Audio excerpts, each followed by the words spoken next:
Proses terjadinya menstruasi. Tahukah kamu apa itu menstruasi? Menstruasi adalah siklus bulanan yang dialami oleh perempuan yang belum mengalami menopause. Hal ini melibatkan pengeluaran darah dan jaringan dari dinding rahim sebagai bagian dari proses reproduksi. Menstruasi biasanya dimulai pada masa pubertas dan berlangsung hingga menopause, kecuali terjadi kehamilan. Wanita mengalami pertumbuhan dan perkembangan ketika mengalami pubertas akan mengalami menstruasi. Uterus pada organ reproduksi wanita akan berkembang ketika hamil dengan menebalnya dinding rahim. Jika tidak terjadi kehamilan, maka dinding rahim akan meluruh. Itulah yang disebut dengan menstruasi. Darah menstruasi akan keluar melalui vagina. Proses menstruasi biasanya terjadi sekitar 7-8 hari. Setelah proses menstruasi selesai, pada hari ke-10, sel telur akan terbentuk kembali di dalam ovarium. Pada hari ke-14, terjadi proses ovulasi, yaitu pelepasan sel telur menuju tuba Fallopi. Sel telur bergerak menuju uterus, bersamaan dengan ovulasi dinding rahim juga mengalami penebalan. Jika pada hari ke-8 tidak terjadi pembuahan oleh sperma, maka dinding rahim akan meluruh kembali bersama sel telur dan terjadilah menstruasi. Fase terjadinya menstruasi. Siklus menstruasi terdiri dari fase menstruasi, fase proliferasi, dan fase sekretori. Fase pertama adalah fase menstruasi.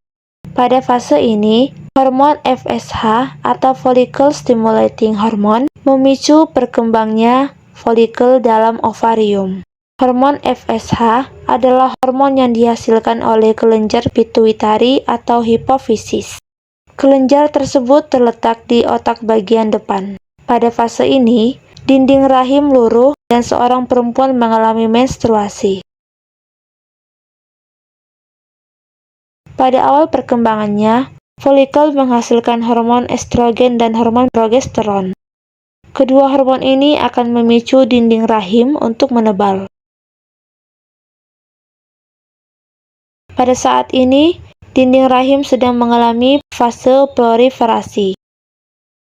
Tujuan dari menebalnya dinding rahim adalah untuk mempersiapkan tempat melekatnya embrio apabila sel telur dibuahi oleh sel sperma. Fungsi dari hormon estrogen adalah memicu kembali kelenjar pituitari untuk menghasilkan hormon FSH dan LH atau luteinizing hormone. Hormon LH terus diproduksi dan meningkat secara mendadak.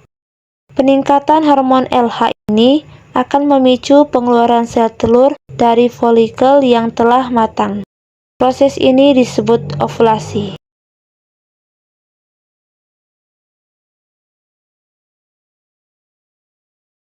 Fase ketiga adalah fase sekretori.